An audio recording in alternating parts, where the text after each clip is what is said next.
निमिषा को लेकर भारत के लिए यमन से एक राहत की खबर आ जाए। यमन में निमिषा की फांसी टल गई है। आखिरी वक्त पर कैसे पलटा गेम, भारत सरकार और कौन है वो सूफी लीडर जिनके प्रयासों से संभव हुआ है, आपको बताएंगे इनसाइड स्टोरी।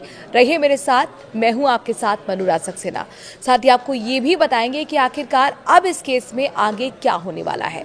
यमन में कैद भारतीय मूल की नर्स निमिषा प्रिया जिस वक्त फांसी के फंदे से थोड़ी दूर थी, इसी बीच सूफी नेता की पहल ने एक बार फिर जिंदगी की उम्मीद उनके लिए जगा दी है। निमिषा का 16 जुलाई को फांसी होनी थी। घड़ी की सुइयां तेजी से भाग रही थी और हर बीतता पल उम्मीदों को और भी ज्यादा कसौटी पर कस रहा था। ऐसे मोड़ पर जब सारी उम्मीदें धूमिल होती हुई दिख रही थी, सुन्नी मुस्लिम नेता कंथापुरम एपी अबू बकर ने एक नई आस जगाई।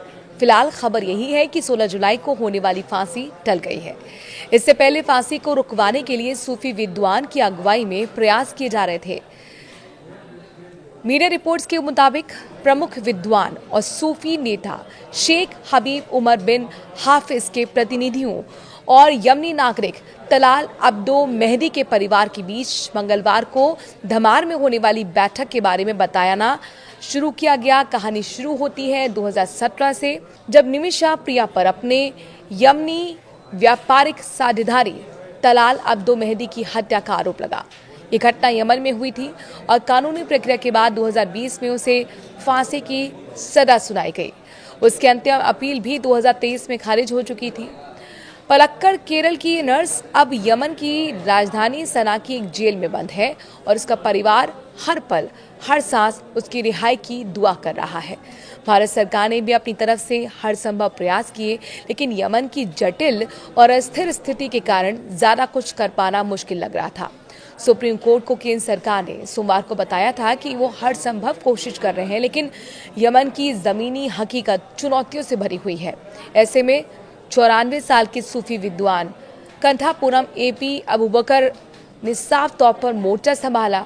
उनकी पहल पर एक और प्रमुख सूफी नेता शेख हबीब उमर बिन हाफिज के प्रतिनिधियों ने मेहदी के परिवार से संपर्क साधा।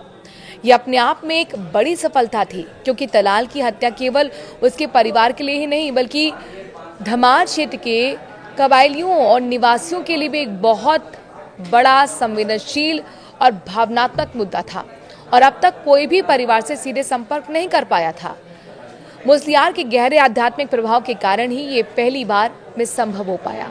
मंगलवार को यमन के स्थानीय समय के मुताबिक सुबह 10 बजे धमार में मेहदी के परिवार और शेख हबीब उमर बिन हाफिज के प्रतिनिधियों के बीच एक महत्वपूर्ण बैठक हुई।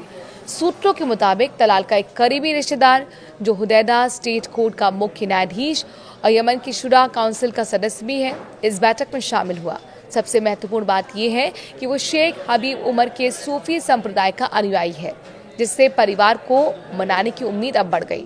इस बैठक का मुख्य उद्देश्य मुआवजा स्वीकार करने के संबंध में अंतिम फैसले तक पहुंचना था। दूसरी ओर मुस्लियार ने यमन के अधिकारियों से 16 जुलाई को होने वाली फांसी को अस्थायी रूप से स्थगित करने का भी अनुरोध किया था। इन कोशिशों ने निमिषा और उसके परिवार की उम्मीदों को बढ़ा दिया है। विदेश मंत्रालय के सूत्रों से मिली जानकारी के मुताबिक भारत सरकार इस मामले में शुरुआत से ही हर संभव मदद कर रही थी। हाल ही के दिनों में भारत सरकार ने निमिषा प्रिया के परिवार को दूसरी पार्टी यानी कि मृतक के परिवार के साथ कोई आपसी समझौता सहमति वाले समाधान के लिए और समय दिलाने के लिए खास प्रयास किए थे। इस मामले की संवेदनशीलता के बावजूद भारतीय अधिकारी लगातार स्थानीय जेल के अधिकारियों और अभियोजक कार्यालय के संपर्क में थे। इस बीच निमिषा प्रिया की फांसी को फिलहाल के लिए टाल दिया गया है।